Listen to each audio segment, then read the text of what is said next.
Good morning મિત્રો. આ video એના માટે છે કે જે પોલીસ ભરતીમાં પાસ થયા હોય, મેડિકલ પતી ગયું અને એના પછી કયા ડોક્યુમેન્ટ પ્રિપેર કરવાના છે આપણે, તો તેના વિશે વાત કરવાની છે.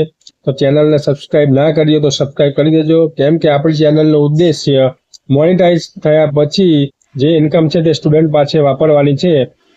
તો આપણે પોલીસ ભરતીમાં પાસ થયા પછી એક એલસી ખરાઈ, એક પોલીસ સ્ટેશનમાં તમે ગુનાહિત કૃત્ય કર્યું નથી તે ખરાઈ, AWS નો દાખલાની ખરાઈ, અને તે પછી જામીન ખત અને બાંહેધરી ખત, એમ 5 ડોક્યુમેન્ટ આપણે તૈયાર કરવાના છે. જામીન ખત અને બાંહેધરી ખત બોન્ડ કરવાના છે. એમાં જામીન ખતમાં જામીન હોય એના નામનો સ્ટેમ્પ લેવાનો છે અને બાંહેધરી ખતમાં આપણા નામનો સ્ટેમ્પ લેવાનો છે 300 નો. દરેક જિલ્લા વાઇઝ અલગ અલગ હોય છે. મારું સિલેક્શન ખેડા જિલ્લામાં થયું છે. હું ખેડા જિલ્લાના ડોક્યુમેન્ટ્સની વાત કરું છું અને તે ડોક્યુમેન્ટ્સની PDF મારી ચેનલની બાયોમાં ટેલિગ્રામ ચેનલ છે તેમાં મેં મૂકેલ છે બધી PDF, તો તેમાં જોઈ લેવી.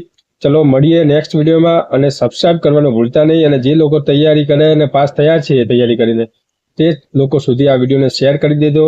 જય હિન્દ, જય ભારત.